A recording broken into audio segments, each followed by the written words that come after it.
Okay, start with case 2. Let's get right into it. January 7th, 1848. The Palais, the Palais du Louvre, the Palais du Louvre, of course I picked like the French game that I cannot pronounce. Let us be reasonable, senor. Oh, good. Let us be reasonable, senors. This is gonna get racist real quick, isn't it? This is not good. There is no misunderstanding. In the name of the king, arrest that Spaniard. Uh-oh. A fox among wolves. Oh shit. It's El Zorro. The fox. I knew Falcon wouldn't feel like turning up to the office on Friday. But now it's midday on Monday, and there's still no sign of him. This is becoming a little concerning. I feel like Sparrowson's the kind to continue waiting around to be paid, so I think Sparrowson will continue just hanging around and not doing much. He seems like the lazy type. What am I saying? Falcon's a big bird. He can handle himself. Hopefully. Nope, still waiting. I'm guessing this will just continue forever if I continue doing this. I'm going to do it 3 more times. You never know. 2, 3. I'll take that as a no. I should probably find him. His home would be a good place to start, but the bird brain never gave me his address. I'll just have to find him the hard way. Hopefully he's not, murdered to death. Where do we need to go? I would say not the high court, not the offices, not the prison. We definitely don't need to go to the Baron. Like, none of these locations are good spots to go. I'm guessing the prison. Maybe somebody at the prison knows where he lives. Excuse me, monsieur. I'm looking for my friend. Do I look like a lost and found to you? Buzz off, bird brain. All right, then. Well, all right. That cuts that out pretty quick. By the time I get back, he's going to be there, isn't he?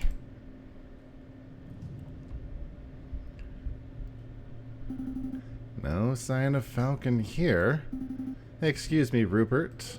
Oh, it's you, the first-year dropout. Hey, I didn't drop out. I was forcibly ejected.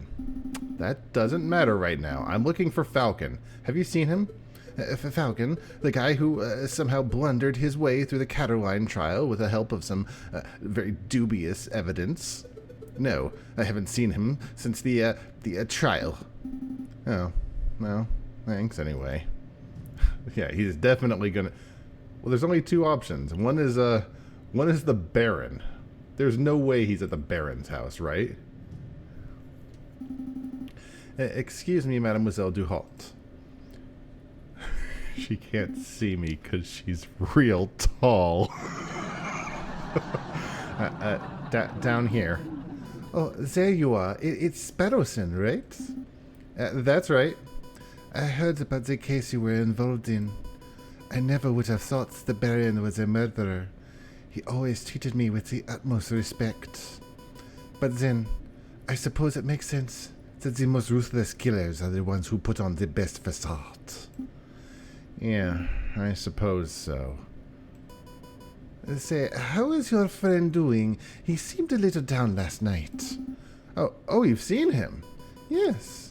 He was brooding in the corner of La Canard... That's a pun, isn't it?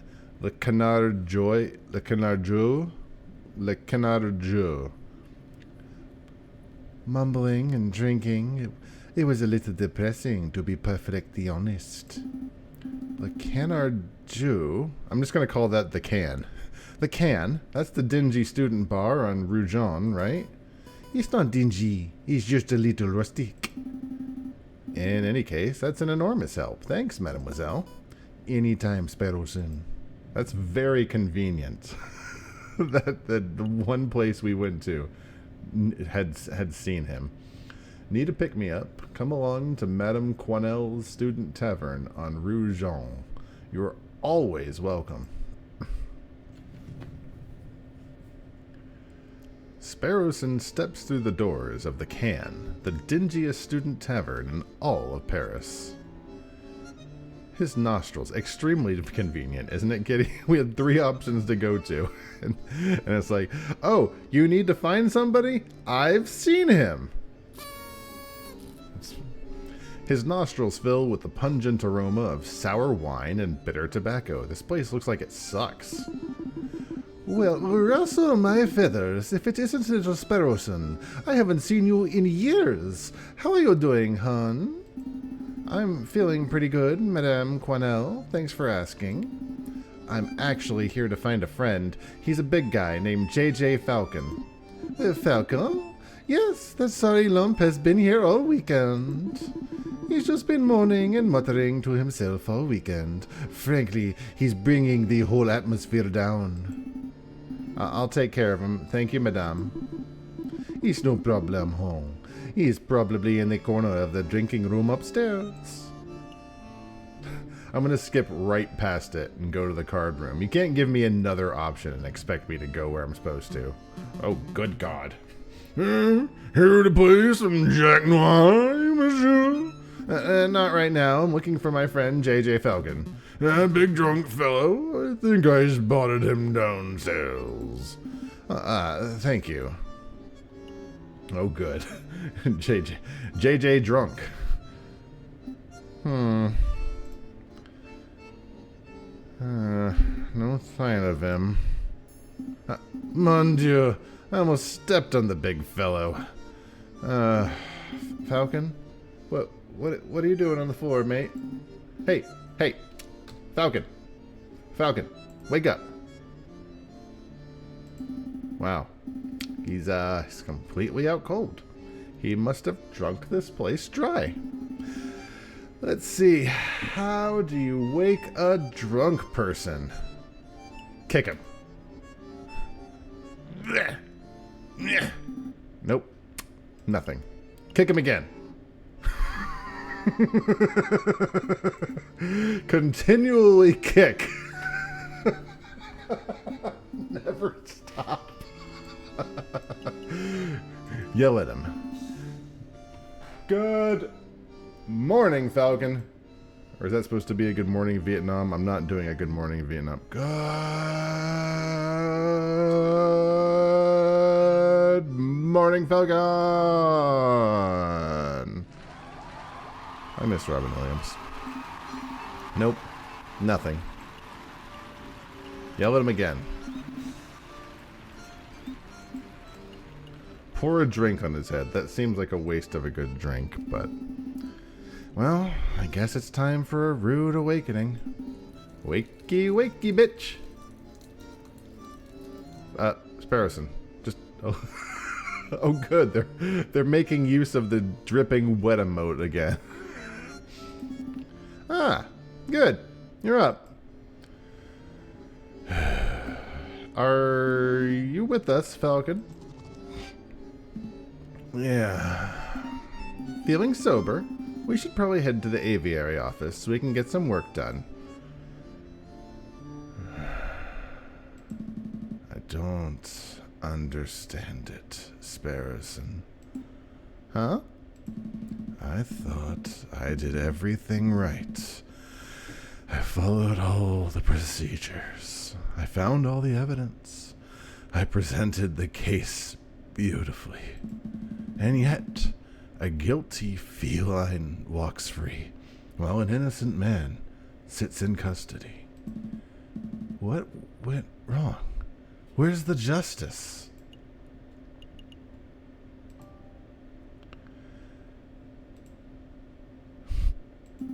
Sorry, Falcon. I don't have the answers, but what I do have is freshly baked croissants from Pierre's Boulangerie.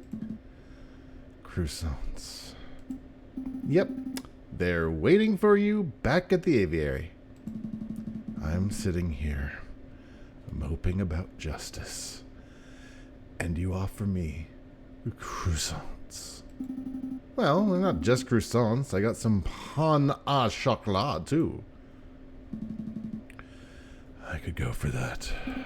Fantastic. Let's make a move. He's a good assistant. Alright, I admit it. These croissants are amazing. I told you. Pierre's... That place is something else, right? I have a bell again. Oh, that reminds me. The baker told me something interesting. Do you know what they call Okay, how do I say this? Hold on. I didn't test the text-to-speech, so might as well test it now. Pains au chocolat.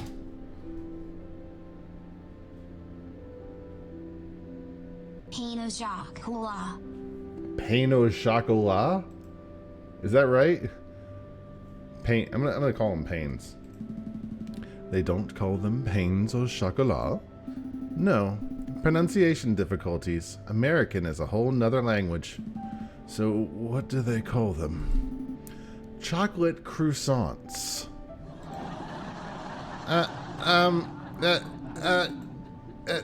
Hello? Chocolate croissants. What do they call Try that again. Where is that? Profiteroles. I know that one actually. Profiteroles, right? Profiteroles. I don't think the TTS is a good French. Profiteroles.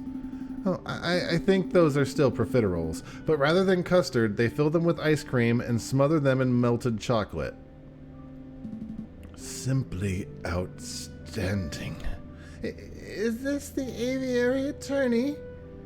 Can I... Hello? Can I speak to someone, please? What do they call crepes? Excuse me!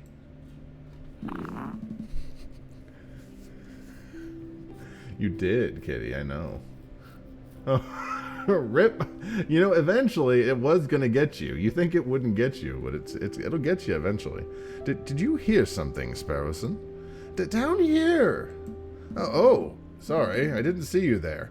I'm a hawk and will devour you now. What can I do for you, little one?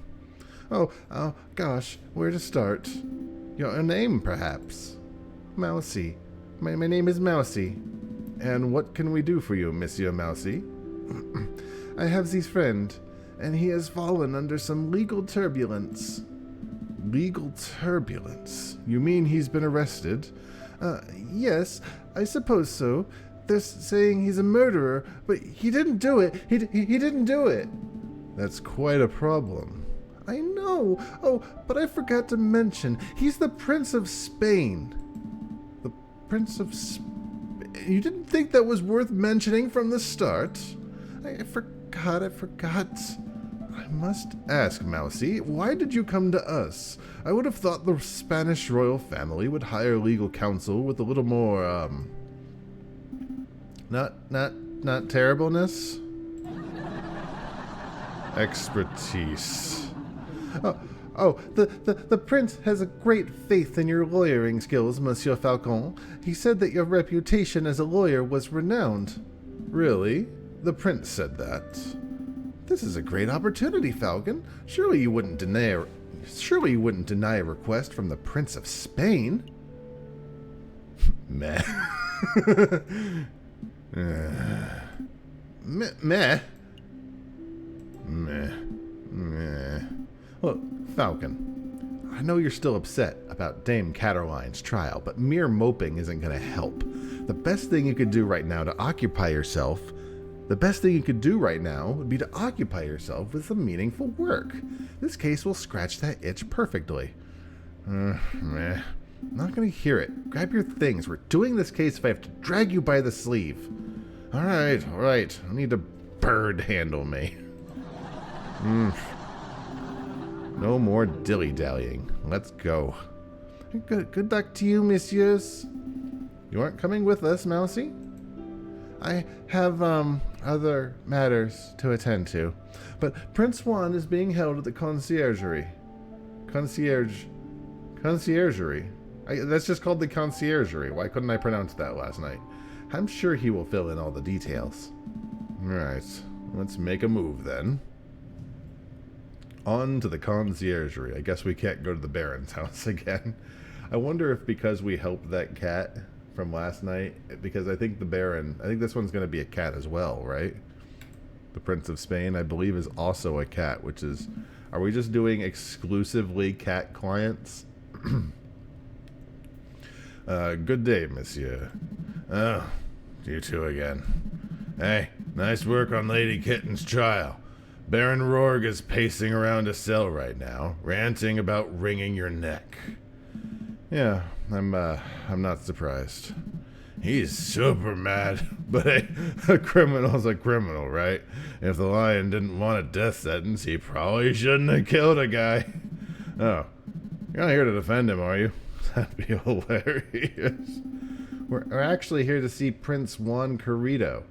From Juan Carrito, heir to the throne of Spain. Mouthy, oh, he's a fox, gotcha. Oh, mouthy fox, huh? That guy's driving me nuts with his signores and his flamboyant attitude. I say the sooner he hangs, the better. Why are you here? Why do you hate everybody? Well, come on then, while we're young. Oh, good, no, good. The Prince of Spain, everybody. The Prince of Spain, I presume.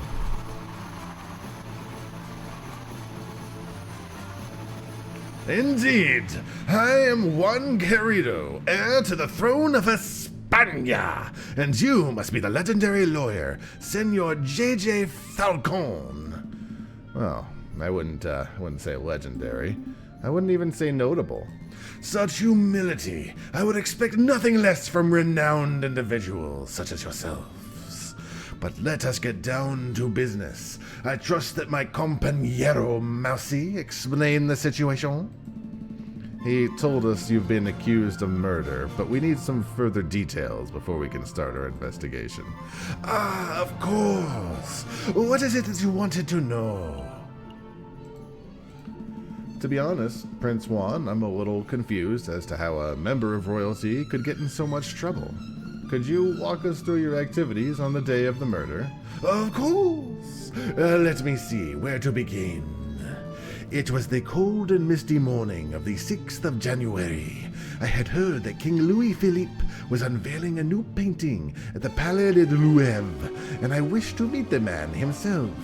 So, after a brief stroll and a picnic in the Tuileries garden, I entered the palace.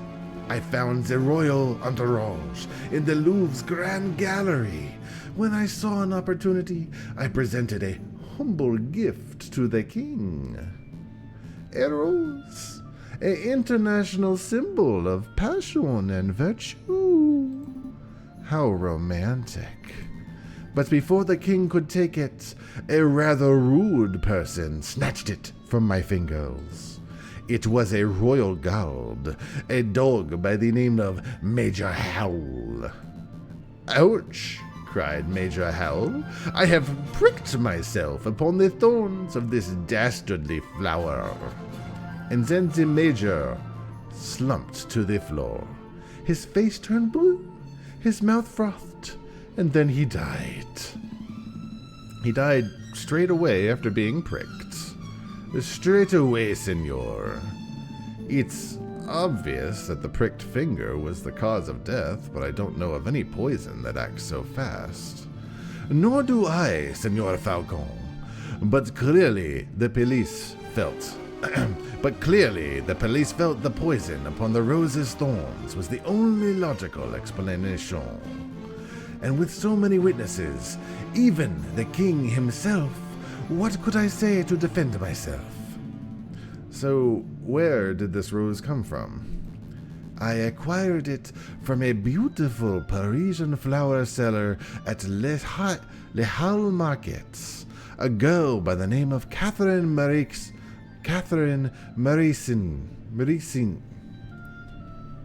Try that again. Actually, can't I just do TTS? TTS, Catherine Marie Zine. Catherine Marie Signa. Signa? There's no way that's how that's said. Also, where'd my game go? Hello, Mom? There we go, I guess.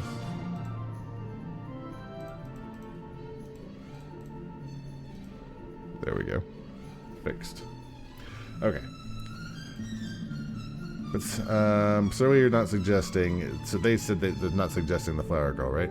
Well, I'm not making any accusations yet. I'm just planning to explore every line of inquiry. Poisoned rose has been added to my evidence folder. Major Howell took a rose from Prince Juan. The thorns of the rose were supposedly coated in poison. Did you want to ask me something else, Senor Falcon? Why did you come to Paris, Prince Juan? I was on a diplomatic mission.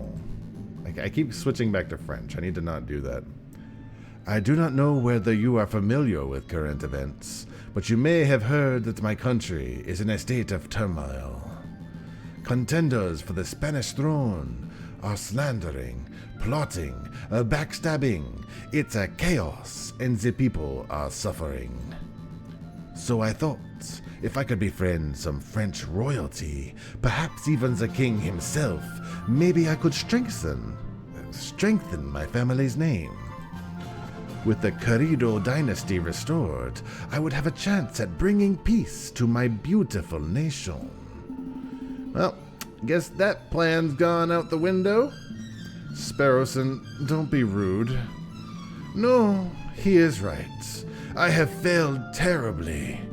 And don't fret, Prince Juan. Don't fret either. We'll do everything in our power to clear your name. Maybe once the dust has settled, you'll have another opportunity to speak with King Louis Philippe and complete your mission. Oh, thank you, Senor Falcon. I am sure you will do your best. Was there anything else you wanted to ask? What were you reading before we so rudely interrupted? Ah, this book. It is a Spanish classic, Don Quixote of La Mancha. Do you know it? I've heard of readings for squares. I've heard of it, but I'm going to go with readings for squares. Sorry, Juan. I don't have time for reading in today's fast-paced world. Oh, that's a shame, senor. You are missing on a fascinating tale of one-man chivalry in a world where chivalry is dead. But if you don't care for reading, why did you ask about the book? Curiosity, I suppose. I see. Then I'll tell you what, senor. I will lend you this book. Perhaps, if your curiosity allows, you could take some time out of your day to read a chapter or two. You've seen it on stage? I need to actually read it at some point. I thought about, adding it to, rodeo books, but it's something it would be something like a 40-hour read, and I can't imagine devoting that much time to it. Was there anything else you wanted to know? No, I think that's everything. Thank you. What's the plan, Big Bird? Well, we have 2 lines of inquiry. We should head to the scene of the crime, the Palais de Louvre, and see if we can find any clues or witnesses. And we should interview the flower girl at the High Market to see if she has anything to say about this alleged poisoned rose. 2 tasks spread over 6 days? That sounds almost too easy. Let's not get complacent. Good luck, senores. Wait a minute, Falcon. What is it? Did something seem off about Prince Juan to you? He's quite a character, I guess. He seemed colorful to me, throwing roses, spouting literature. Juan's one suave Spaniard. Maybe I misread him. Well, look, if this is bothering you, we could always ask around. Maybe someone in the city knows Juan's dirty secret, if he actually has anything to hide, that is. Yeah, let's dig up the dirt. But we've still got a trial to prepare for. Priorities, Sparrowson. Yeah, I mean, we don't need to be gossiping, if that's cool. That'll take a day. The Palais de Justice, that's the courtroom. Let's start with the, that's the tavern. We don't need to go back to the tavern just yet. Let's save the tavern. Let's go to the scene of the crime first. That's what a proper investigator should do. Falcon and Sparrowson make their way to the Place de Carousel, the courtyard just north of the Louvre's Grand Gallery. That's the Arc de Triomphe right over there, isn't it? I swear it's smaller than how I remember it. That's the Arc de Triomphe du Carrousel, you doofus. The big Arc de Triomphe is up the road. What? No way. Why are there two? Because when a man like Napoleon invades half of Europe, he gets to build as many triumphant arches as he damn well pleases.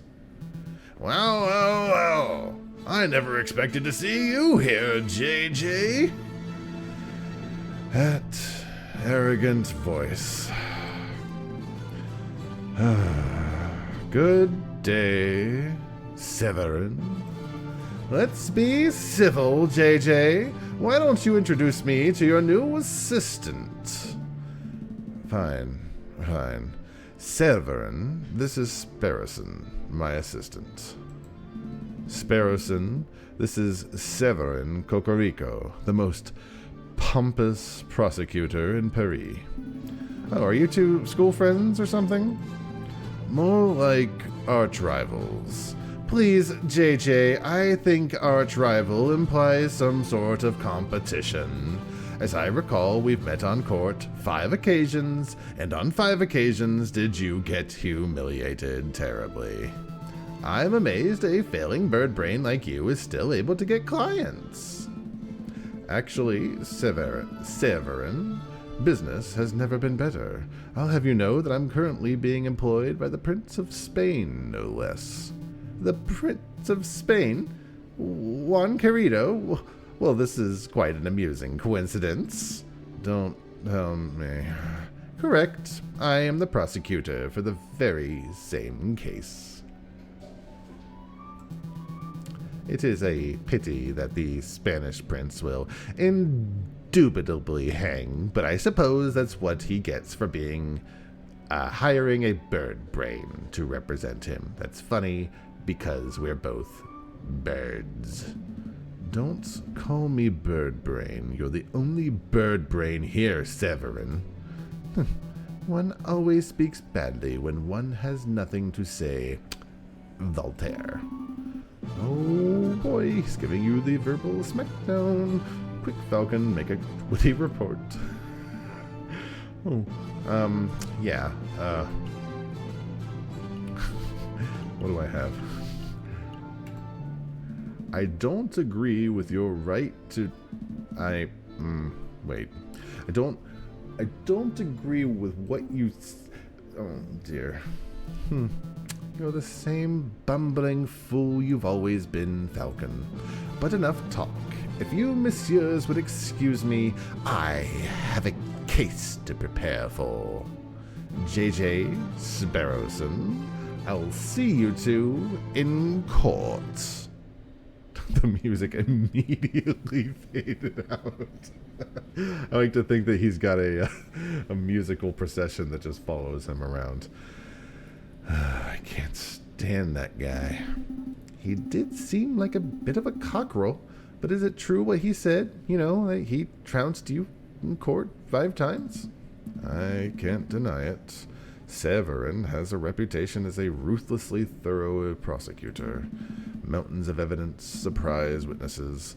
It's no wonder he always manages to one-up me. But this time will be different, right? I hope so.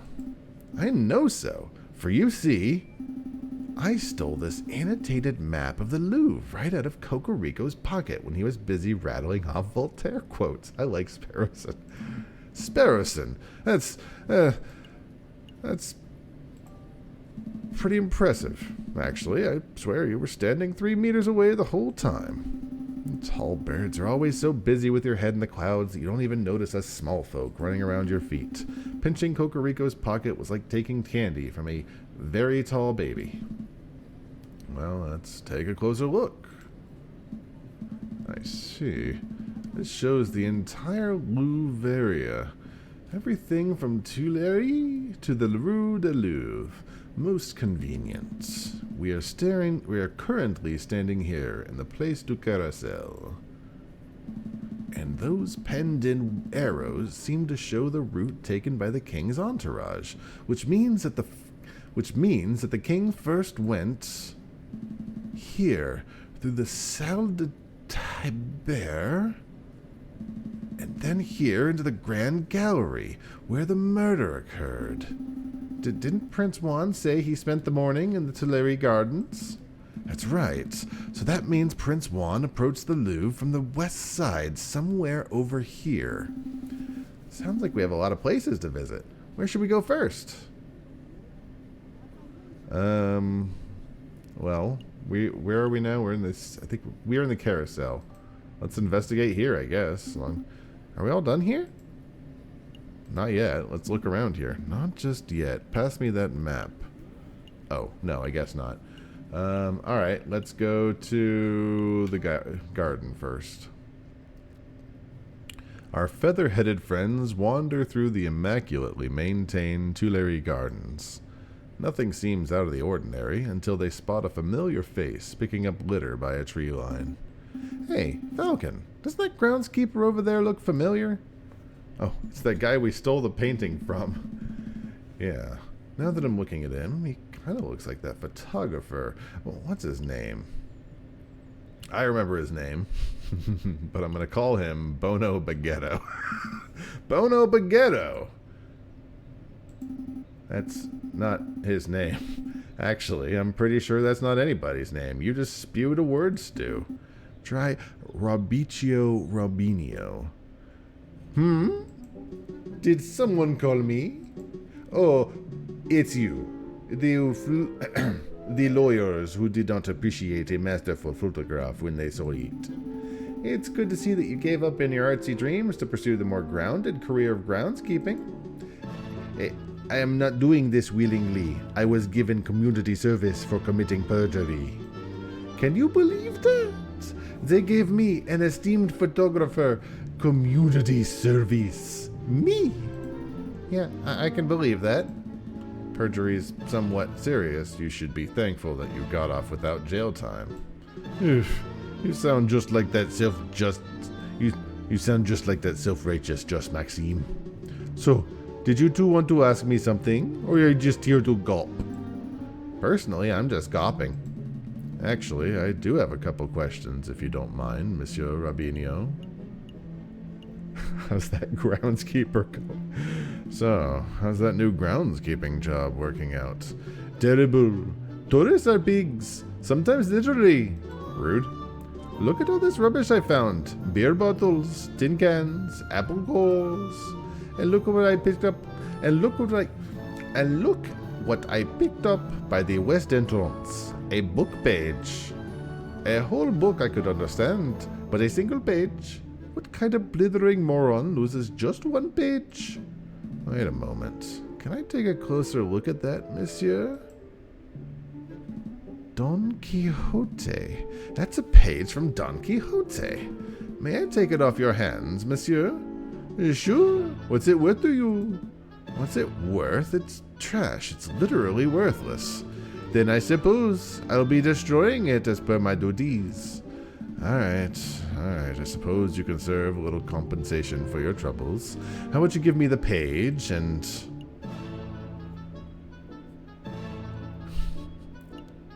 How much money do I have? I have 59 francs. Can I give him like 5 francs? I think 5 francs for a page is pretty darn good. That said, that's like an eighth of what I got for saving that girl's life. But if that's worthwhile evidence... The driest place on Earth is the Calama in the Atacama Desert in Chile. Yeppers. I'll pay you 5 francs. I'll pay you 5 francs. Easy money, right? 10. Piss off. 6. 10. 8. 10. Wow, Falcon, you suck at bartering. 10 it is. Take my... I didn't say you could take 10.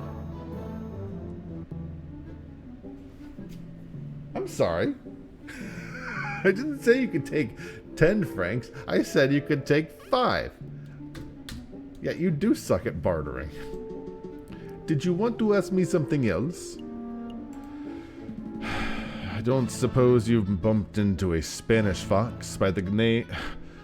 who goes by the name of Prince Juan, have you? A Spanish fox? No, I've never met anyone like that. If this is about that assassination attempt on the king, then you're asking the wrong person. I only started working here today. I see. Was there anything else you wanted? That's all. We'll let you get back to your work. I hope you enjoyed the 10 francs for that piece of paper that was trash, that you did not deserve. You garbage asshole. The Grand Gallery. Here we are. The Grand Gallery. The murder room. I believe the murder occurred right under the new painting. I see hundreds of paintings. Which one's the new one? I haven't the foggiest. We'll have to ask someone. Please don't talk to me. Please don't talk to me. Excuse me, monsieur. You look like you know your Mona Lisas from your last suppers.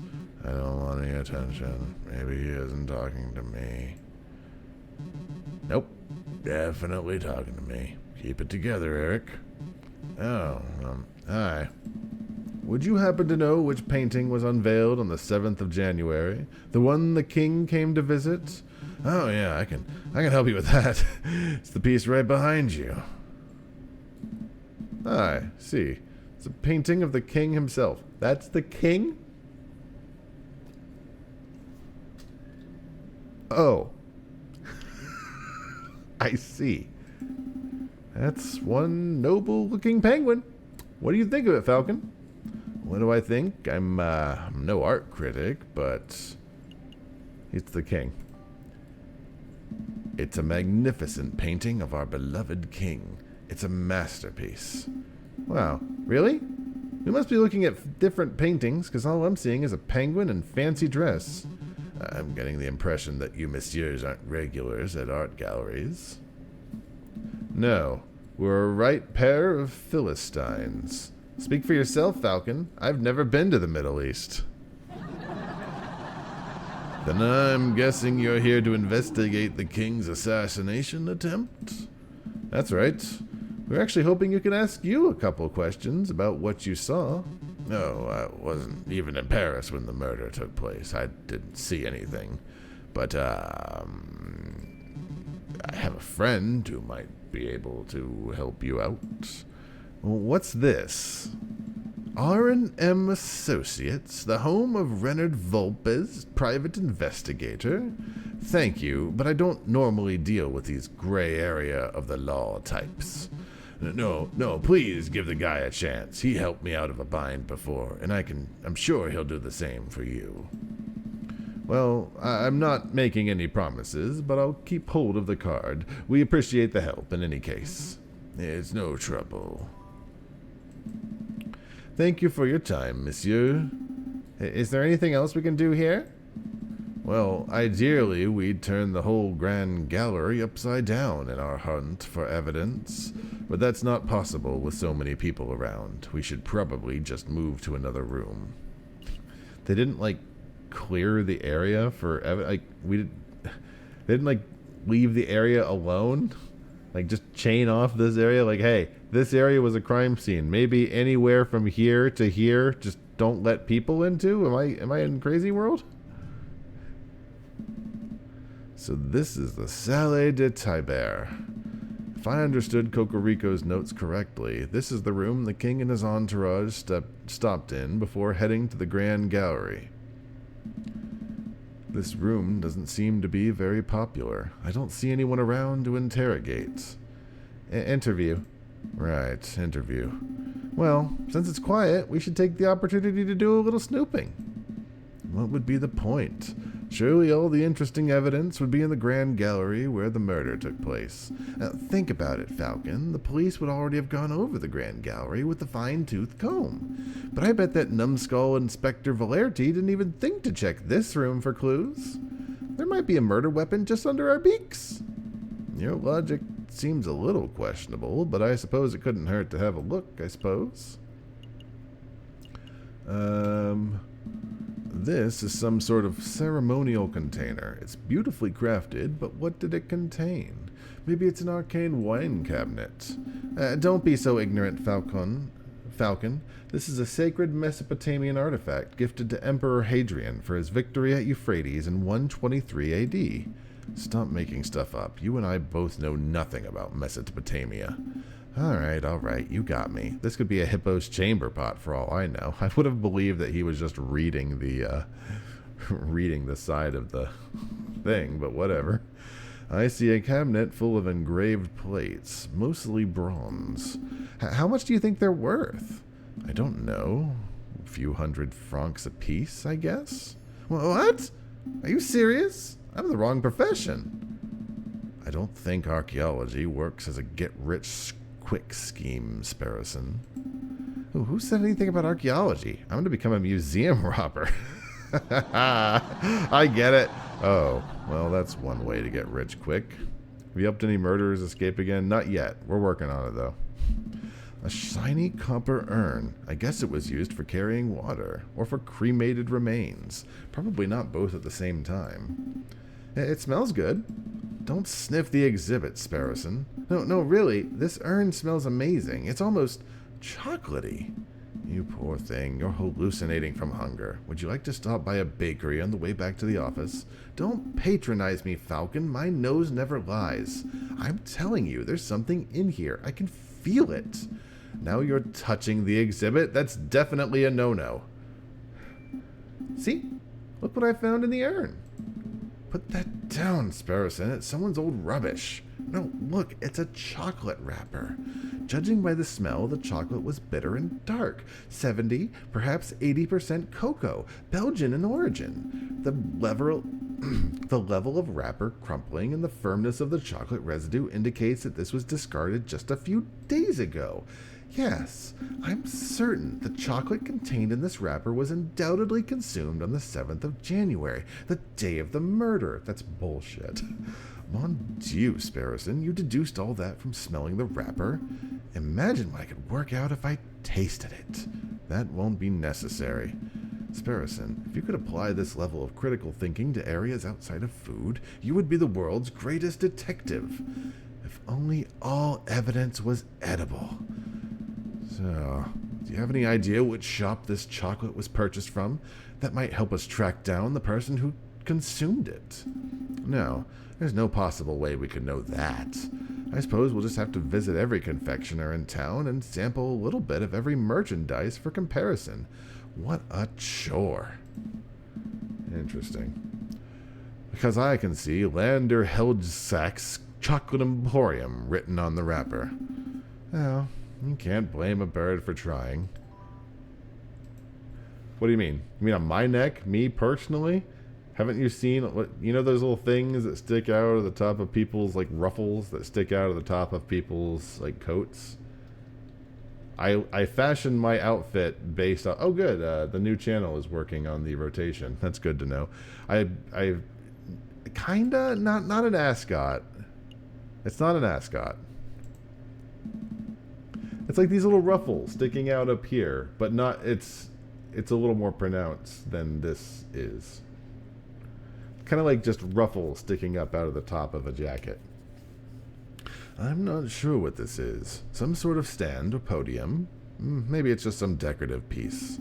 It's a Roman doorstop. Roman doors were enormous marble slabs, so the doorstops had to be similarly large in order to stay in place. I don't think that's right. My uncle's a Roman historian. Trust me. Look, Sprawl. I took the Steam picture of the game and I like this particular design right here. This is what it's supposed to be. It's just hard to make that apparent for a duck. For a falcon, sure, not a duck. These columns have been designed to look Roman. I think the style is like Ionic? It's not Ionic, Falcon. Ionic is when a character says something, but the reader knows it means something completely different. Iony. That's not... Never mind. Why was the R missing from, like, both of those? There's some translation errors in this, and that's fine. I don't really care. Do I have all of the evidence in here? Looks like it. Wait, shit. Oh, no, there was another column. A supporting column. It's holding the roof up. Speaking, by the way, Sprawl, remember last time we got like 45 francs? And we had like 20 francs. I don't know if you were here, but earlier I just gave the photographer 10 francs for this stupid book page. I didn't want to, but the game decided that I wanted to give an extra 5 francs. If the column were truly supportive, it wouldn't hold the roof up. It would encourage the roof to get to its location on time. Shut up, Sparrowson. I think that's everything in here. Yep. Not seeing anything. We're done here, for now anyways. Can't spend all day looking at Roman artifacts, I suppose, so where to next? I think we've been everywhere else, right? We can go back to the garden, see if we missed anything. I think we've bothered the monsieur long enough. Let's move elsewhere. Nothing in the gallery. Looks like that porcupine fellow has left the building. Do you want to ask him something? Nothing in particular. I just wanted more details on this Renard Volpes, but I suppose we'll have to leave it for now. I think that's everything now. Are we all done here? Well, that's it.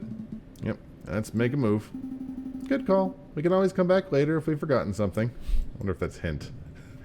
I feel like we've gotten everything from there, but it's good to know that if we need to come back somewhere. They're just adding on more places now.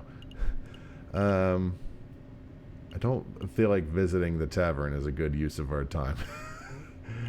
Let's go to the Chocolate Emporium. That sounds fun. Oh my god. Welcome to Landers Held-Sachs Chocolate Emporium, the finest Belgian chocolate shop in all of Paris. I am Lander Held-Sachs, the founder and owner of this establishment.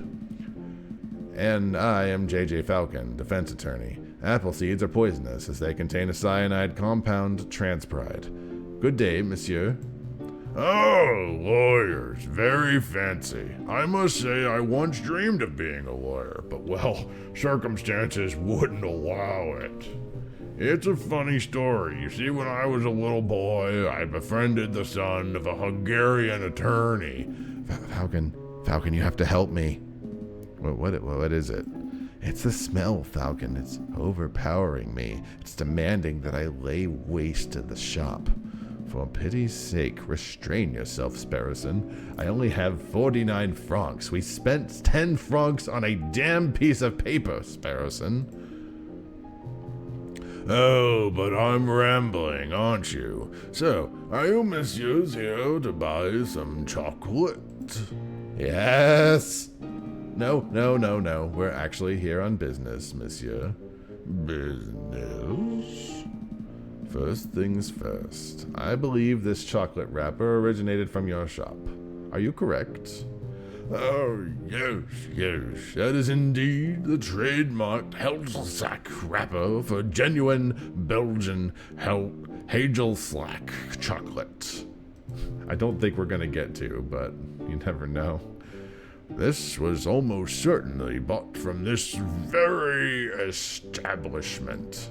Very good. With that established, there is something else we wish to ask, Monsieur Hagel-Slack. Can you tell us who bought the chocolate that was contained in the wrapper, monsieur? I'm afraid not, monsieur. Why are half of your voice is Winston Churchill? Look at this guy. Sprawl? Look at this guy right here. Look at this guy. You see this guy right here? Tell me that's not the voice of this gentleman right here.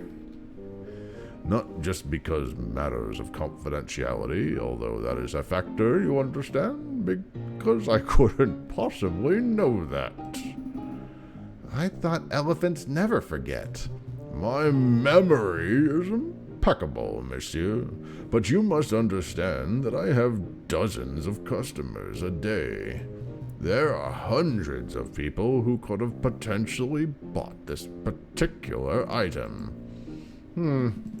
So your memory is good, but you need further information. If we were to give you the description and name of a person, would you be able to tell us whether they purchased something from you?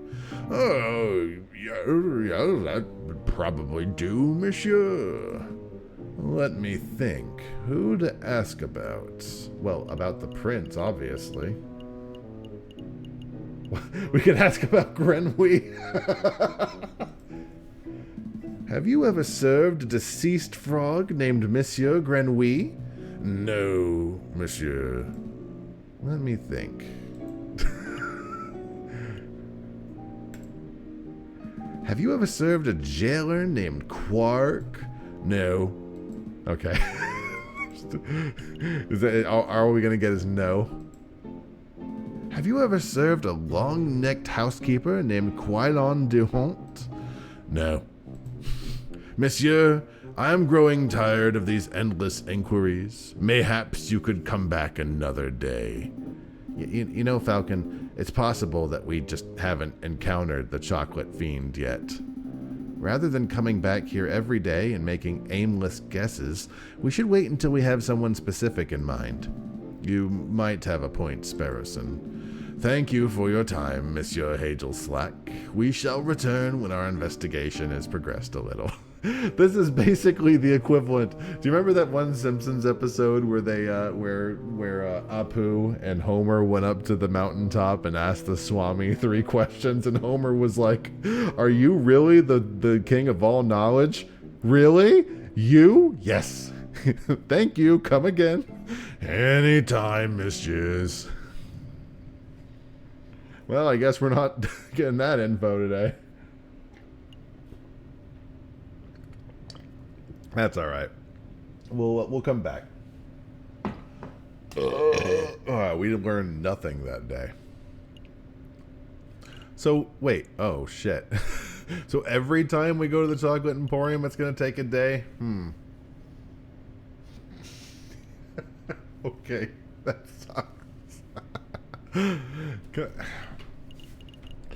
All right. Let's go. Nah, I will deal with that. I will deal with the consequences.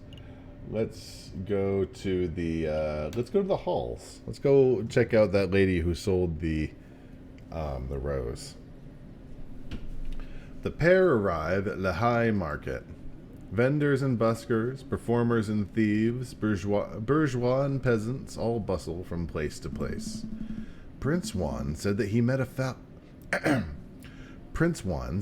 flower girl here. Scene, I think her name was. There's a swan with flowers over there. You think that's her? I think so. It's possible that she knows the murderer, or even that she is the murderer herself, so we should probably act with tact and finesse. Oh boy. Excuse me, Mademoiselle Flower Lady, we'd like to have a word. Tact, Sparrowson, tact. We've been over this. Good day, messieurs. Are you interested in purchasing a flower? Yes, I'd like to purchase a rose from milady. I am afraid that I am out of roses. I sold my last one a week ago. Perhaps you would be satisfied with a chrysanthemum instead. 'Tis a beautiful flower from a fair maiden. Please don't mind Sparrowson. He fell out of his nest as a baby and had said dumb things ever since. Hey, let me introduce myself. I am J.J. Falcon, defense attorney. Are you Mademoiselle Sign? Well, I need to know how to say that, but that stupid TTS isn't going to help. TTS Sign. Signa. Nope, that's not how it's said. Are you Mademoiselle? I'm just going to call you C. Game screen. Why do you keep doing that? I need to stop alt-tabbing. Boop. That's right. Catherine Marie. I suppose you're here to ask about the royal assassination attempt? How did you know? I'm no fool, monsieur. I know that a rose I sold was used as the murder weapon. To be honest, I'm surprised it has taken so long for someone to directly question me. The Parisian police seem to have a habit of missing obvious leads. So do you mind if we ask you a couple of questions?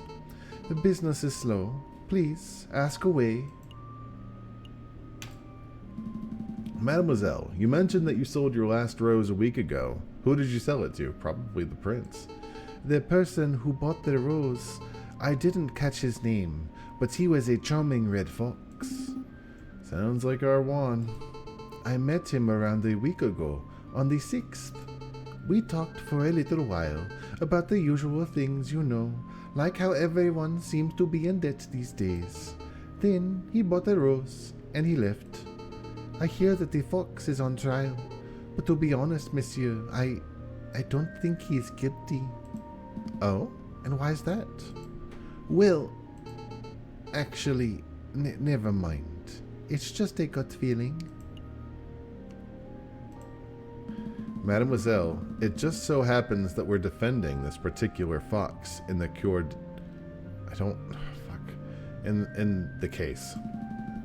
If you have something to say that could prove his innocence, now would be the time to let us know. I am sorry, messieurs. I can't. Wait, Mademoiselle, wait up. Damn. Nice display of tact and finesse, Falcon. You scared her off. The Swan obviously knows something crucial about the case. We need to get to the bottom of whatever it is. Agreed, but I don't think she'll be in the mood to tell us anything else. I know. Why don't we try acting with a little more tact and finesse next time? How about you piss up my... Hush. That was perfectly tactful. That was 100% tactful. Don't gaslight me, video game. When is the case?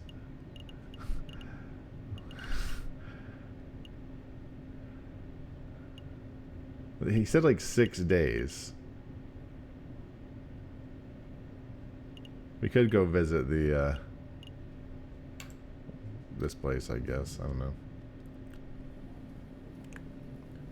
Spalkin and Sparrowson once again find themselves in the Place du Carousel, just outside the Louvre. So which exhibitations are we visiting today? Let's go see if we can find something new. I think we found everything of value here. Looks like that porcupine fellow has left the building. Anything in the garden? Nothing worthwhile here. I certainly hope this didn't use up a whole day.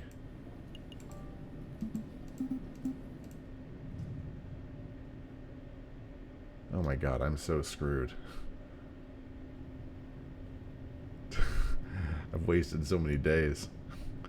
Occasionally, special cinematic scenes marked by an exclamation mark will pop up on the map screen. These cinematic screens are only available for 1 day before disappearing, but they take no time to visit. Their viewing is entirely optional.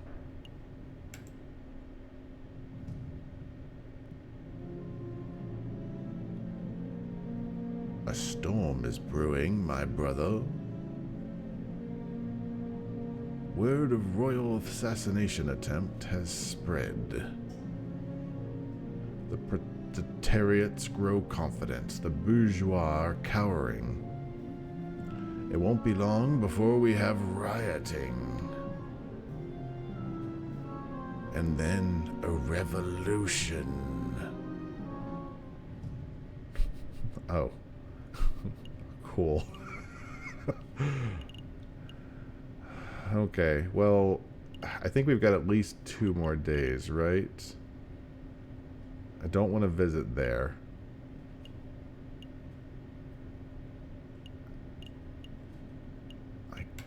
Let's go visit the tavern, see if we can find any more interesting information. Really, Falcon? I thought you were done with your mopey drinking. I'm not here to drink, Sparrowson, or to mope for that matter. The taverns are a fantastic hub of information. If we wish to learn more about this Prince Juan, then this would be an ideal place to start asking questions. Oh, it's pretty good thinking. Ah, you two are back. Are you feeling any better, Falco? Much better. Thank you for asking, madame. Oh, that's great to hear, hon. Will it be the usual? No, I'm back to investigative work today, so I have to keep sharp. We wanted to know if you've seen the Prince of Spain around here recently. A Prince of Spain? I don't know if you've noticed, Tom, but this isn't exactly the classiest pub in Paris.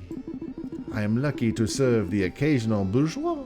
You can forget about seeing a member of royalty. That's a pity. Perhaps I should ask some of your patrons. Feel free. The old regulars, Rufus and Powell, are playing cards in the attic, same as always. But we get all kinds of colorful characters in the drinking room. I bet if you rattled enough cages, you might find someone who knows whatever it is you want to know. Thank you, madame. Let's see, where to start? Let's go talk to the dogs. Come on, pal. Just one more game of Jack Noir. Absolutely not. My wallet is hurting enough as it is. Please, I'll even let you deal this time. The answer's no, Rufus. I'm skint. If you want to play cards, you will have to ask someone else. Fine, I'll ask that big fellow. Excuse me, monsieur. Yes, you, monsieur. Would you like to play some Jack Noir? I don't know what that is, but sure. Absolutely. Deal me in, monsieur. Very well, then. Do you know how to play? Nope. I'm only familiar with Kigo and Tap to Rock. Oh, this is much better than those silly games. Let me tell you how this works. I have a deck of cards with the values between 1 and 11. I deal you one card at a time. If you hit 21, you win. I give you 5 francs. 5 francs? That seems a little steep. This is a man's game, monsieur. Only children gamble over petty sous. Besides, higher stakes make for a more exciting game, right? I suppose so. Oh, Lord. Is this just blackjack? Is this just blackjack? Hit, I guess.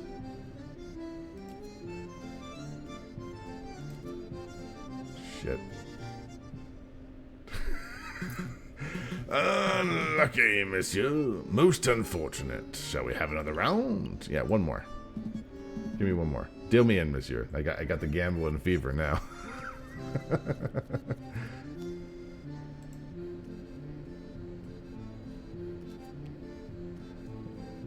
8.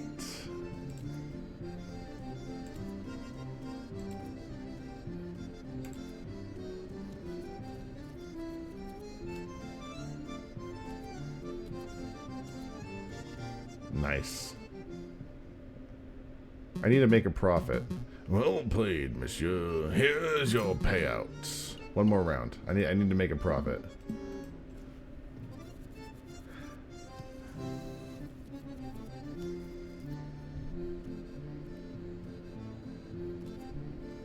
All right, 4, 14. God damn it. No, that's fine. Take my stupid francs. No, I think we're done. Maybe another day, monsieur. I understand. Feel free to come back anytime. I wanted to ask questions. Is that the only point of going up there? I guess so. So there I was, in the grasslands, 10 kilometers downriver, rifle in hand. I had been pursuing this set of footprints for an hour. I was getting closer and closer. I could almost smell the beast. Then I spotted it. It was a boar. A big, stupid boar, completely oblivious to my existence. I readied my gun. I carefully took aim.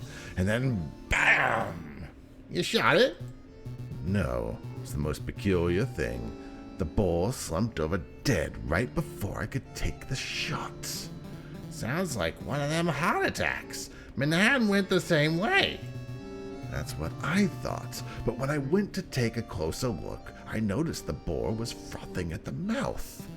Wow, it was rabid? possible, but I don't think so. I remember reading something about frothing around the mouth being a symptom of poisoning. Needless to say, I left the dead animal alone. Good call. Who wants to deal with tainted meat? Excuse me, monsieur. Yes? May I help you? You say the beast you were tracking might have died from poisoning. Could you give us further details? Further details? I'm not much of a poison expert, I'm afraid. Oh, Blobby. Oh, Blobby. Well, what do you think caused it? I would guess that it ate something bad. I saw some of that poisonous plant around. Wolf's Bane, I think they call it. But really, I have no idea. I'm a hunter, not a vet. Excuse me. Excuse me, monsieur. What is it? I don't suppose you've seen a Juan Carrito around here? He's Spanish royalty. Foxy fellow, swanky hat, calls everybody monsieur. That doesn't sound familiar. Do you recall seeing anyone like that, Pierrot? I ain't got a clue. Sorry, monsieur. You're barking up the wrong tree. That's funny, because I'm a dog. Well, what can you tell us about the Spanish royal family? Nothing. Shut up. Do we look like walking encyclopedias or something? I'm afraid my compadre has a point. If you want to talk about hunting, then I'm your man. But Spanish royalty? That sounds like a question to be answered at the library, monsieur, not a tavern. A library? Perhaps you're right. Sorry for bothering you, monsieur. Let's give them some peace. Well, we gained no information, and we're leaving 5 francs poorer. We have accomplished so little. Oh. We could go to the library? I should probably go back to the chocolate place and actually ask proper questions. Welcome back, messieurs. Have you finally decided to sample my fine chocolates? Or perhaps you just returned to ask more questions? Just the questions today, I'm afraid. Let me think. Who to ask about? Let's ask about actual proper people this time, as much as I'd love to meme him to death. Let's ask about Juan Querido. Have you ever served Juan Querido, the Prince of Spain? A Prince of Spain? No, monsieur. Well, that's good to hear. Our clue would have turned into a dead end if our own client turned out to be the chocolate fiend.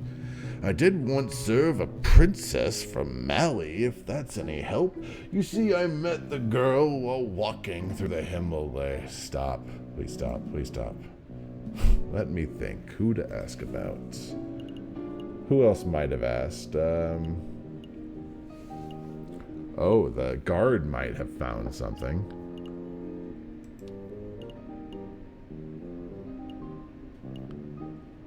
Not any of these guys, not any of those persons. Oh. She might know something. It might have been her, too. I think my only real options are maybe like the assistant or the mousy, the assistant. Not Juan.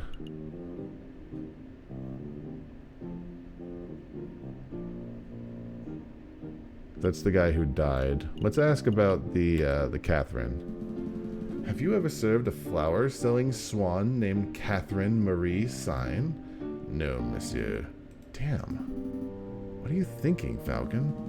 I'm not sure, to be perfectly honest. If she were the chocolate fiend, then our investigation would have been much simpler. But since she's not, let me think. Okay, not her.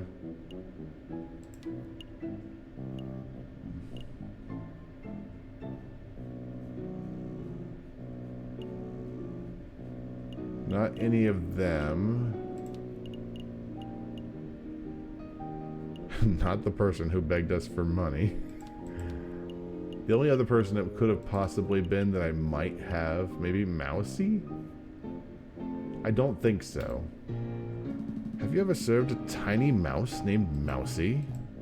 Mice terrify me, sir. Yeah. Alright, fair enough. I don't know if we have enough information for this. It's very possible that we do not. Well, we'll give it a shot. I don't have a ton of faith.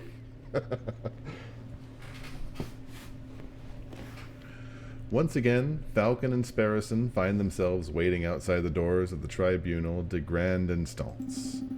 Are you feeling nervous, Falcon? I mean, yeah, a little bit. Of course I'm nervous.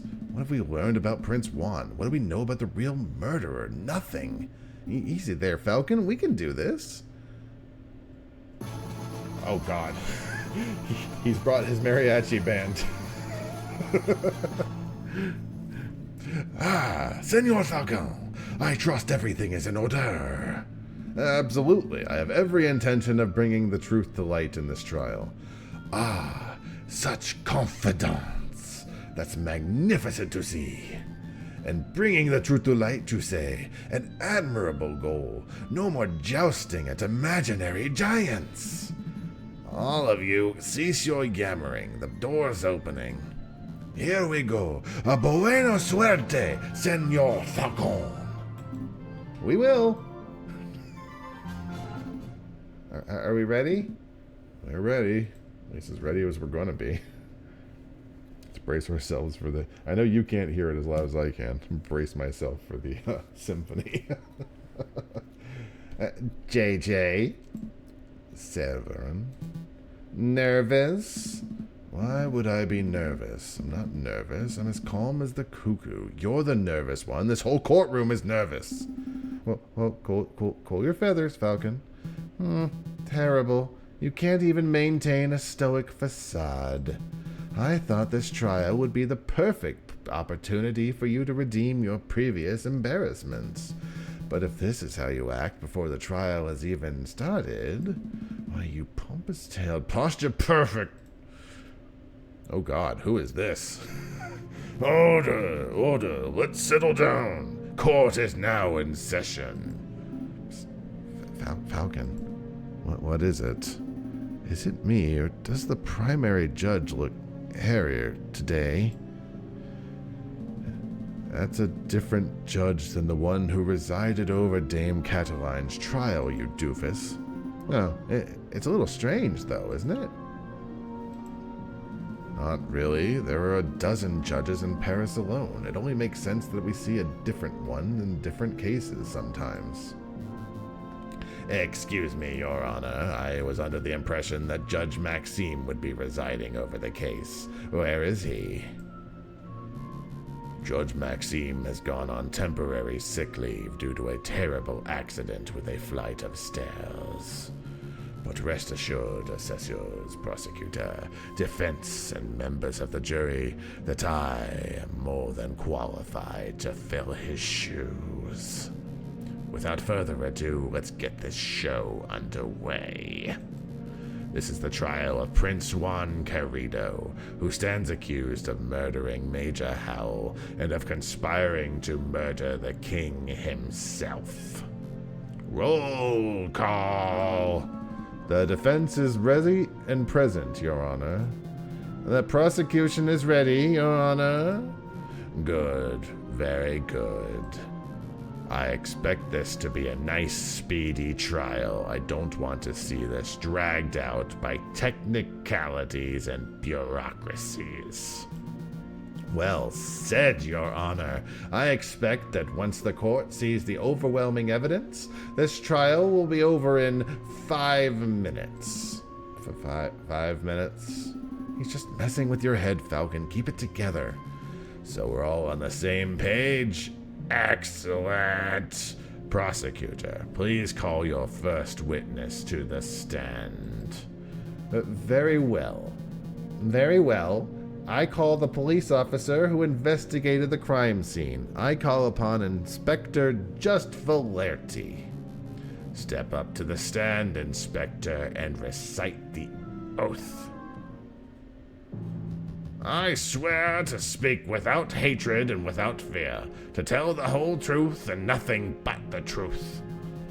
Please recite your name and occupation for the court record. My name is Inspector Just Valerti. I am a servant to the law, a scourge of the Juttereth. That will do, Inspector. We've all heard your monologue before. Whoa, Cocorico is really going for a speed record, isn't he? Now, can you please tell us what you witnessed on the morning of the 7th of January? Of course. At 10 o'clock in the morning, I was called to the Louvre's Grand Gallery by one of the king's royal guards. Did he just say o'clock? There, I saw Prince Juan, King Louis Philippe, the corpse of Major Howell with a rose in his hand, and around 24 citizens. The citizens and the king himself all attest to seeing Major Howell taking the rose from Prince Juan's hand and then promptly dropping dead. And what did the morgue uncover upon examination of the corpse? The coroner determined with absolute certainty that Major Howell had died of poisoning. Aside from a prick upon the finger, there was no sign of external harm to Major Howell's body. Therefore, the poisoned rose must have been the cause of death. Putting the pieces together, it seems very implicative of the prince. I have no further questions. Damn, I was hoping that the coroner's report would determine the guy died from a freak heart attack or something. That'd make for a really speedy trial, wouldn't it? But no, we aren't so lucky. Something must be amiss from the old bird's testimony. Right, I'll tear it apart. Your Honor, I wish to cross-examine the witness. Falcon, wasn't it? Don't waste the court's time. A high-ranking police officer wouldn't lie on the witness stand. I wouldn't accuse the inspector of lying. I just want to make sure that every case, every base is properly covered. Sounds like nitless. I can't talk today. Sounds like pointless nitpicking to me, but I'll allow it for now. Go on, Falcon. Do your cross-examination.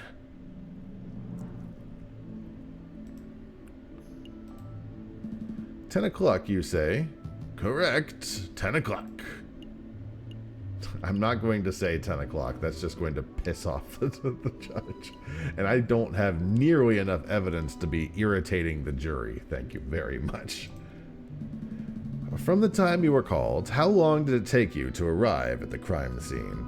Around 5 minutes. I was in the neighborhood Palais Royal at the time, so it was a simple journey. Then I'm guessing that Major Howell would have been dead for about 10 minutes by the time you arrived. That'd be a fair estimate. Plenty of time for a bad guy to slip away, huh? That's definitely a possibility. I don't think the court would appreciate my wild speculations, though. Hi, Micah. Do you have another question about the arrival of 10 o'clock? No. No, I don't. I'm not going... I was called to the Louvre's Grand Gallery by a royal guard. There I saw Prince Juan, the king, the corpse of Major Howell. Inspector, I'd like to ask you about the victim, Major Howell. It's curious. We've spent our whole investigation focusing on the murder, but I still don't know much about the victim himself. Exactly who was Major Howell?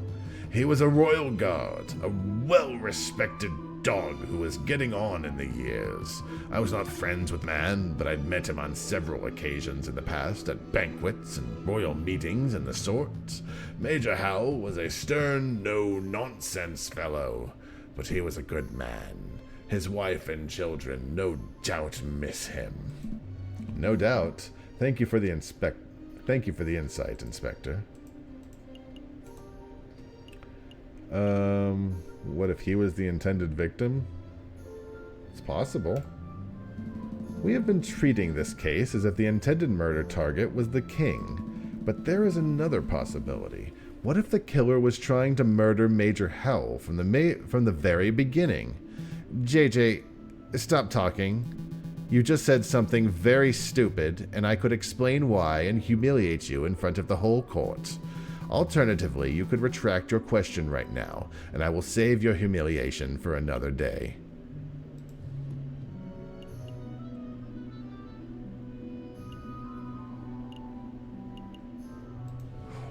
He is bluffing. He doesn't have any proof. He doesn't have any proof that he wasn't the intended victim.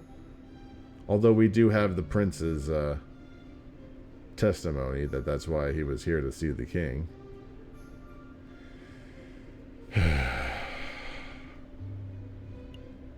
I'm going to call his bluff.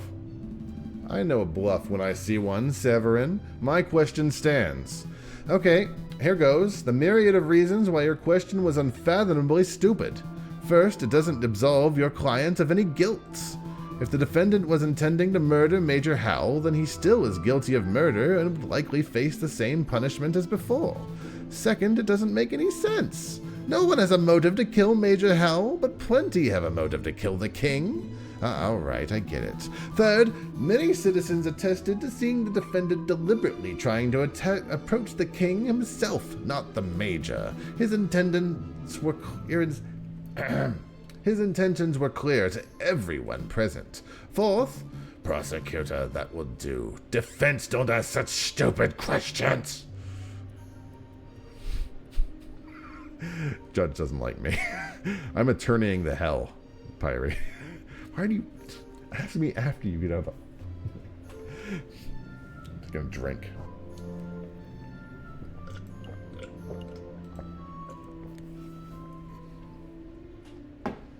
That is a fair point, though. If he was intending to go for the for the other guy, he's still up for murder. So yeah, that's a pretty good question. Inspector, you said that there were about 24 citizens, all of whom attest to seeing my client deliver the poisoned rose.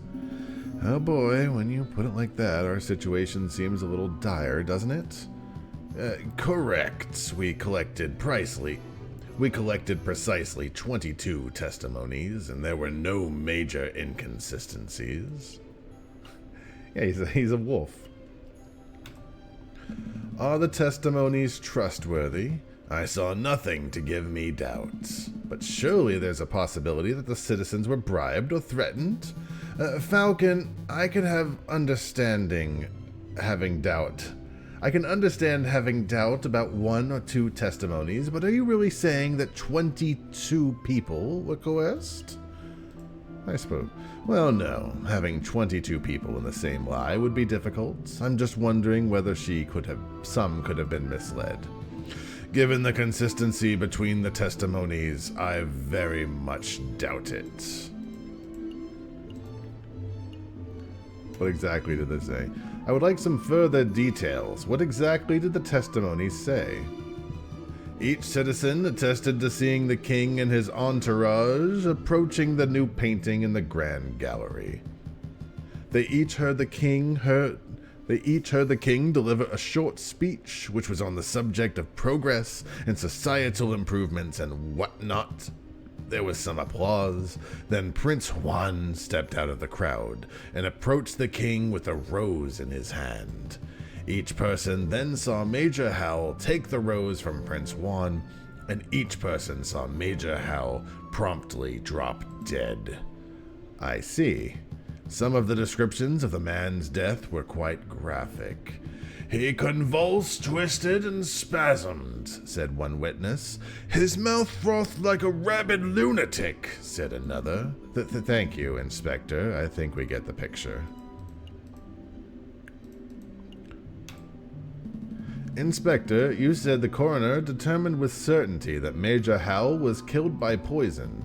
Correct. He stated the signs and symptoms were textbook. There's no possibility that his death was natural. Did the coroner mention specifically what kind of poison it was? He was not certain. At first, the coroner posited that there was a plant-borne poison like that of the aconite flower. But when he learned how fast the poison had taken effect, he noted that this was atypical of aconite. Consequently, he suggested that it might have been some newly engineered concoction. A newly engineered poison, you say? Well, that only reaffirms that this was a very deliberate assassination attempt. Indeed. How exactly was Major Howell poisoned? What was the delivery mechanism? His finger was pricked by the poisoned rose. He even commented aloud about it, seconds before dying. All 22 citizens who witnessed the murder attested to seeing and hearing this. Is there any possibility that he was poisoned by something else? What an absurd thing to ask, JJ. You just heard that 22 people saw him prick his finger and die? When I call the flower monks of aconite to sound really sophisticated. I don't know what either flower was. What are you saying? That the pricked finger had no relation to the poisoning? I could try for a bluff. I could try for a bluff with the chocolate because I don't really have any other choice. That's exactly what I'm saying. I don't doubt that Major Howell was poisoned, but I do doubt the rose was the cause. Unbelievable. Only a total buffoon could fail to draw the blatant link here. JJ, as tempting as it is to sit here and lecture you on the basics of cause and effect, I'll end this discussion painlessly. Inspector, please tell the defense that you found traces of poison on the thorns of the rose itself.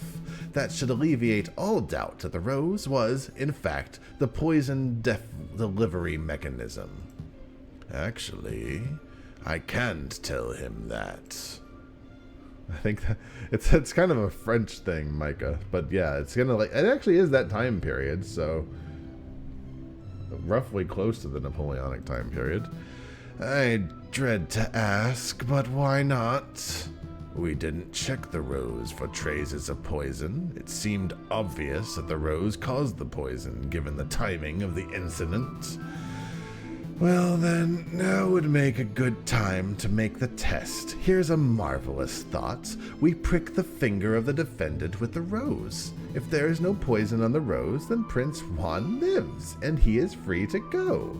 If the rose is poisoned, then the prince dies. But that's okay, because the punishment would be just and fitting of the crime. A marvelous suggestion. What is this, a witch trial? This isn't America, Severin. That's not how we do things here. Calm your feathers, JJ. It was clearly a joke. There are far more humane ways of testing for poison. I'm sure the inspector will perform his duty with due diligence. Actually, we won't be able to test the rose for poison at all. Why is that? Given the dangerous nature of the flower, it was destroyed by the police force. We burned it to ashes. Such unprofessionalism. If we have no way to know whether the rose was poisoned, then this whole trial ought to be called into question.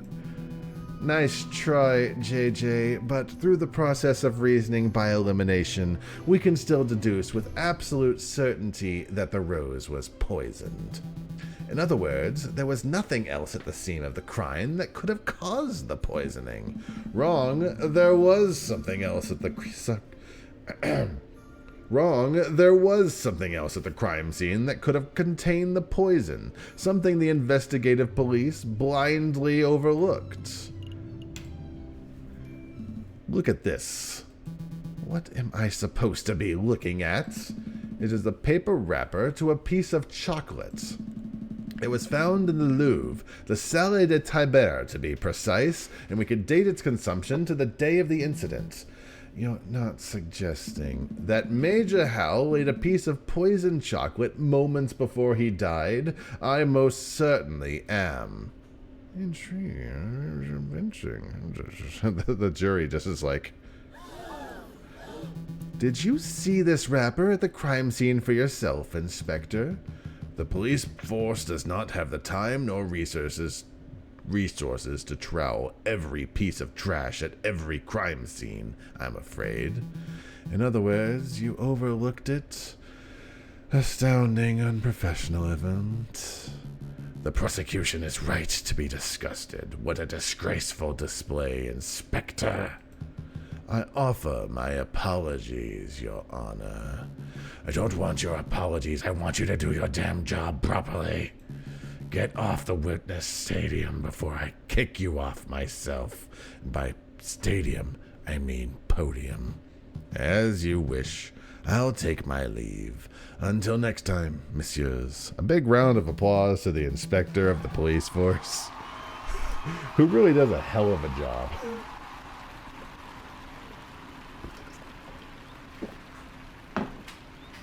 So, let me get this straight. This chocolate wrapper was found at the crime scene. Correct. And you have reason to believe that it was consumed on the day of the incident? I do. I have an expert food tasting witness who's willing to testify, if need be. You have a foodie witness? I don't recall anyone like that. Who on earth are you talking about? Oh, I see. You know for certain that Major Howell consumed this chocolate? Well, that is a fact that we are still investigating. I see. Guys, chocolate's poisonous to dogs. So, I mean, do you have evidence that this chocolate was in fact poisoned? Actually, that might need a little more time to definitively prove. So then, in actuality, you do not have evidence that Major Howell consumed some poisoned chocolate. Major Howell, this is Major Howell right here. And a royal guard who was killed in the Louvre's Grand Gallery, supposedly by a rose handed him. He's a dog. I doubt that they're going to follow those rules because, you know, dog, animal world. Instead, you have a solitary piece of rubbish that you plucked straight out of the gutter. That's weak, even for you, JJ. Let's move things along. I have another witness I'd like to summon. He's a man who claims to have an excellent view of people going in and out of the Louvre at the time of the incident. I call upon Monsieur Toussaint Kingley. Could the witness please approach the stand and recite the oath? Hello?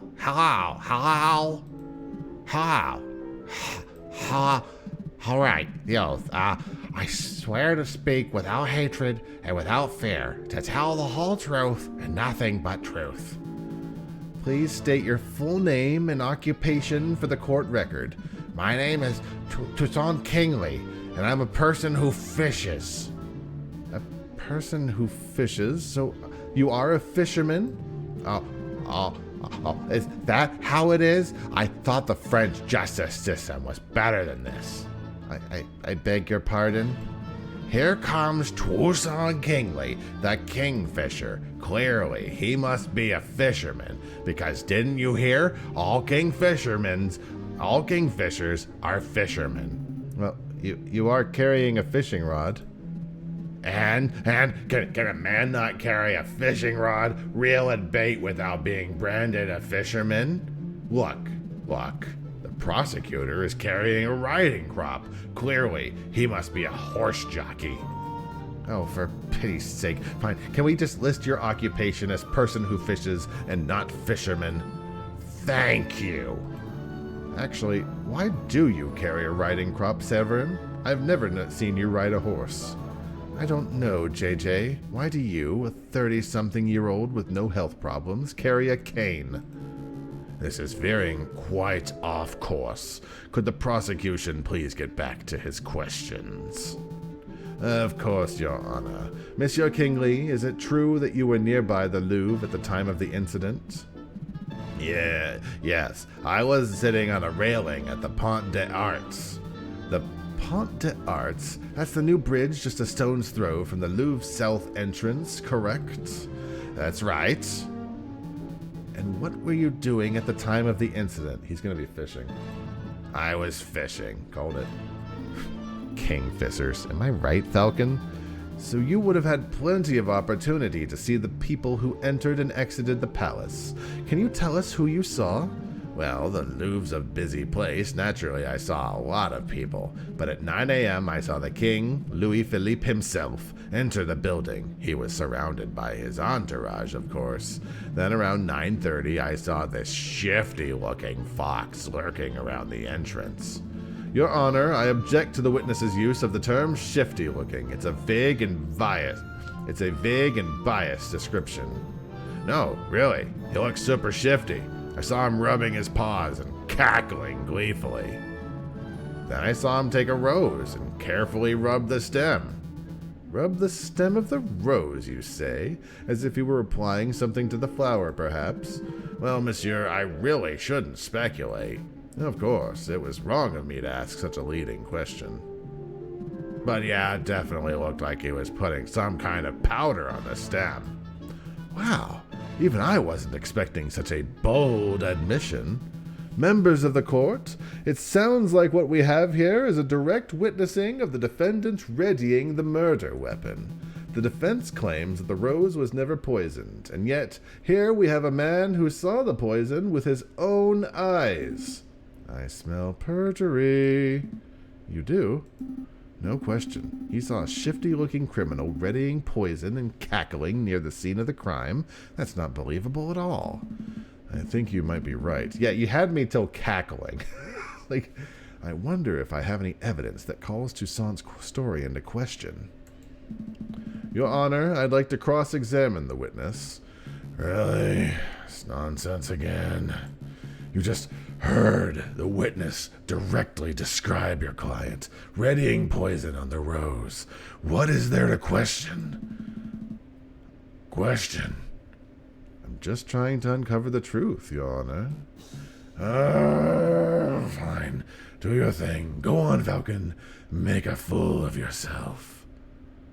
Years ago, you read the Memories of Napoleon, like a surgeon's job was sketchy. I mean, I don't think we're not really. Although this is King Louis, so maybe. Monsieur Kingsley, you see that you were sitting on the railings of the Pont des Arts on the morning of the incident. Yep. Not a good. Is that a good fishing spot? Is the Pont des Arts a good fishing spot? I assumed you would be better off fishing upstream, away from the city. It's okay. You would think the pollution would scare off the fish, but some species thrive on it. I managed to catch a 70-centimeter zander from that spot the other day. Really? A 70-centimeter zander? What bait were you using? Good question. See, some like me like to use worms, but I found a good roach will always try if I object. This is clearly completely off topic. Sustained. Discuss your fishy business once this trial is over. Monsieur Kingsley, you had a good view of the Louvre's south entrance, didn't you? Yep. The Pont des Arts is a great vantage place for seeing the Grand Gallery's south side. What about the other entrances? The other entrances? You mean like if you were entering from Tuileries Gardens or the Place de Carousel?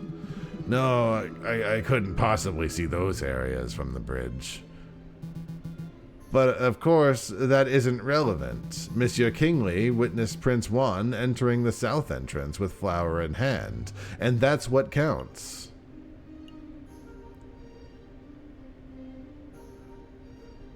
What do you mean? That's stupid. No. I don't need to piss off the jury. You're probably right. There's no reason to baselessly speculate. A wise choice. I need to come back to that because I'm going to need to baselessly speculate, I bet. Monsieur Kingsley, you said that you saw the king himself enter the Louvre. Indeed I did. Who did you see in the king's entourage? Well, there was the king himself, obviously, and there were quite a few guards, maybe 4 or 5, including the big dog, who I hear is the guy who died, Major Howell. I think that was all. I see.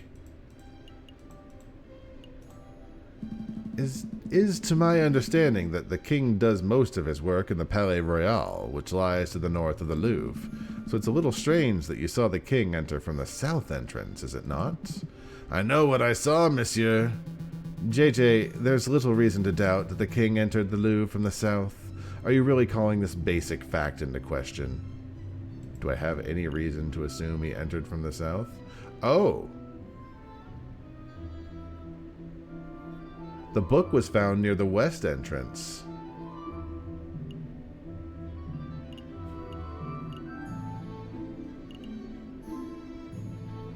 The king entered from the south, yes, but he might not.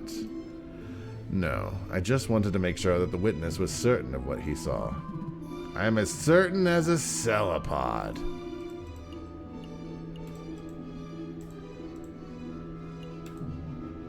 Monsieur Kingley, you said that you saw a shifty-looking fox. Yep, super mega shifty. That's racist. There must be at least 100 foxes in Paris. How do you know that the fox you saw was Prince Juan? Well, he was wearing a suave hat that hanged low over his eyes. I hear that's how they wear them in Spain. And I'm not much of a fashion expert, but the rest of his outfit looked quite out of place for the French winter. Is that all you're going by, his fashion sense? Oh, I nearly forgot. I heard him call a passerby senor. I thought that was peculiar. Well, that's him, all right.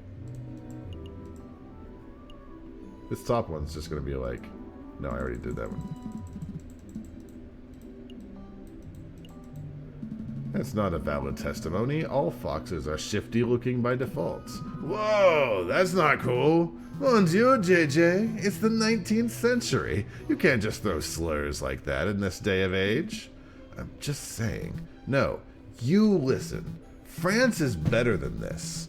We've moved past our need to hold back animals we don't like through the use of oppressive stereotypes. Well said, prosecutor. Slurs are archaic. Now we, as a society, can hold back animals we don't like through much more subtle, institutional means. Right. Wait, what?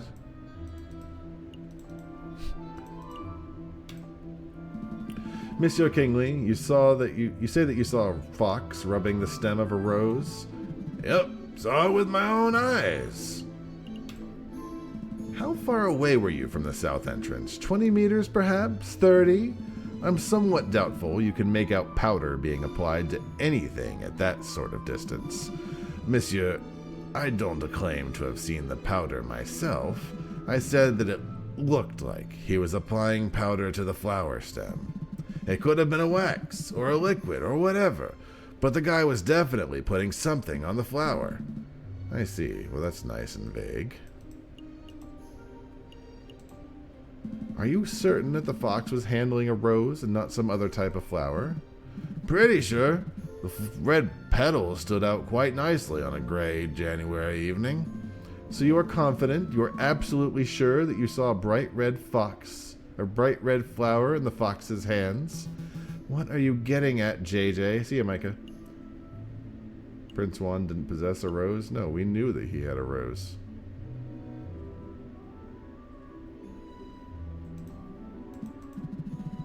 Was confident as a Crucian carp. No, we need to go back. I have no more questions about the poisoned rose. We need to go back to the king and his entourage.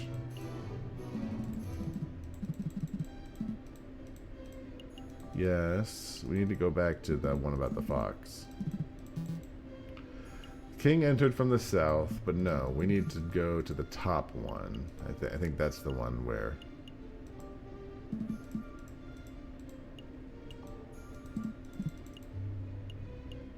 What entrances can you see?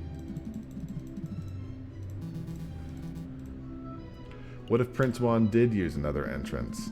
What if Prince Juan didn't enter from the south entrance? What if he entered the Louvre from the gardens to the west? Tuileries Gardens to the west. That's a big what if. Do you have any evidence that Prince Juan entered the Louvre from the Tuileries Gardens? As a matter of fact, yes, I do. I have definitive proof that Prince Juan entered from the west, not the south. Hey, I know what I saw, monsieur. I am doubtful too, Go on, JJ. Show us this definitive proof that Prince Juan entered from the Louvre from the Tuileries Gardens. Look at this. A book page. Page 44 of Don Quixote, specifically. It was found just outside the Louvre West entrance. This proves nothing. I'm not done yet. Take a look at this. Don Quixote. This is the book Prince Juan has been reading in jail since his arrest. I believe he has had it on his person for some time. And yes, page 44 is missing. That's the first thing I checked. You do realize what this means, don't you, Severin? The defendant was present in Tuileries Garden prior to entering the Louvre. This also means that, in all likelihood, the defendant entered the Louvre from the west entrance, not the south. He could not possibly have been seen by Monsieur Kingsley from the Pont des Arts. What? I know what I saw, monsieur. A fine theory, Falcon, but maybe the defendant took the long way around. One can still travel from Tuileries to the Louvre south entrance by walking along the river. An extra 2 kilometers of walking just to enjoy the pre-murder scenery? Let's not say such silly things, Cocorico. Severin. His name is Severin with like an S-E with like a accent on the first E. Okay, maybe the defendant deliberately left the page there to mislead the investigation. Now you're the one who's blindly speculating. It's not blind speculation, it's a valuable hypothesis. You are fond of logic, aren't you, Cocorico? Let's talk about Occam's razor. When torn between two seemingly equal hypotheses, we must side between the one that imposes the fewest assumptions. Which of these theories takes fewer assumptions? 1. The page from Prince Juan's book fell out on his way to the Louvre south entrance. 2. Prince Juan deliberately planted the page on the off chance that it would be discovered. Then he took the long way around. How dare you! The nerve of you to lecture me on such basic philosophical concepts! I'll stop lecturing you when you stop making such basic mistakes. Monsieur Falcon, please calm yourself. What is the point of all this yammering? The ultimate point is that Toussaint's testimony is fabricated, made up, utter fiction. No, everything I've said is the truth. I suspect that the witness isn't even a fisherman. I'm not a fisherman. See? He admits it himself. That's not what I meant. Yeah.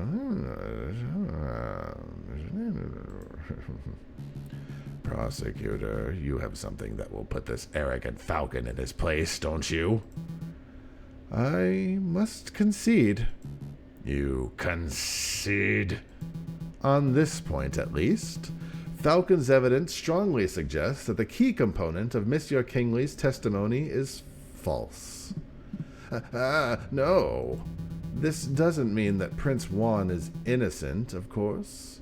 All Falcon has demonstrated is that this particular witness is unreliable. But I did see something. I really did. Okay, so maybe I didn't see a shifty-looking fox. I made that part of the story up. But I did see a swan lurking around the south entrance on the morning of the murder. A swan? Do shut up, witness. Your word is mud at this point. How can we possibly trust anything you have to say? Your Honor, Judge Romulus, we're out of time. We're 10 minutes overdue to start on the hare versus tortoise trial. It's that late already. Curses. I was hoping we could have the case wrapped up in a single trial session. It is a shame, but ultimately an accurate sentencing is always preferable to a speedy sentencing. Right, yes, I don't need to hear your moralizing. court will resume this Friday, the 21st of January at 9 o'clock. Don't be late. Prosecutor, do your damn job. Get the stupid fox a conviction already. I will do my best to ensure that justice is served, Your Honor. That guy's a cock? No, the prosecutor is. Unless that was the joke. A lot came up in that trial, huh? Yeah, no doubt about it. But something's bothering me. Why would that fisherman guy, Monsieur Kingsley, lie on the witness stand? Well, it's possible he was coerced or bribed. Oh, is it? It's a fancy name for crow. Also, is the chat off? Has it been off the whole time? No, it's on. That's just what I was thinking. Maybe the real murderer threatened the fisherman into making a story up about Prince Juan. Let's keep an open mind. Anything is possible at this stage. But to be perfectly honest, something else is bothering me about the trial. Well, Judge Romulus, for one thing. Judge Romulus, he's acting without a shred of professionalism. Unlike me, who broke into somebody's house last time. He's obviously more interested in securing a guilty verdict than he is in discovering the truth. But why? Maybe he has a vendetta against Spanish royalty. I'm not so sure. There must be something else at work here. Excuse me, Monsieur Falcon? Oh, it's you. Sorry to bother you, but this letter had just arrived. I think it's for you. A letter for me? I wonder why it wasn't sent to my office. Have you been demoted to courier status, Rupert? Oh, Asha Sparrowson, I don't need to be pitied by a first-year dropout. Oh, good comeback. So what does the letter say, Falcon? It's a threat. A threat made with cut-out newspaper letters. Oh, I didn't know those things actually existed. Let me see. Falcon, stop your investigation or there will be consequences. Scary. There's no question that this letter originated from Major Howell's murderer. He or she must be aware that we're getting close to uncovering the truth. Sounds about right. Why would a person write with cut-out newspaper letters like this? Masking one's handwriting would be the most common reason, although I can't help but wonder why they'd bother, since we don't have any handwriting samples to compare it to. We're still going on with our investigation, though, right? Of course. Oh, yes, absolutely. If a lawyer were deterred every time they received a threatening letter, they'd never get any work done. Besides, with only 3 days before the next trial session, we can't afford to be worrying about petty things like this. Tuesday, Wednesday, Thursday. Wow, you're right. Let's make those days count. So we have 3 days left until the next court case.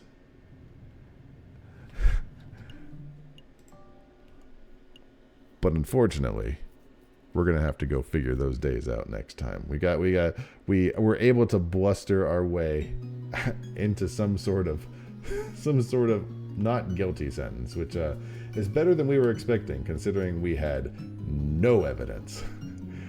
That's for next time, though. That was fun. I'm going to go eat some crackers and call it an evening. I will see you guys later. Love you. You are all precious diamonds. Thank you for humoring me with another narration evening. I will see you all later. Goodbye.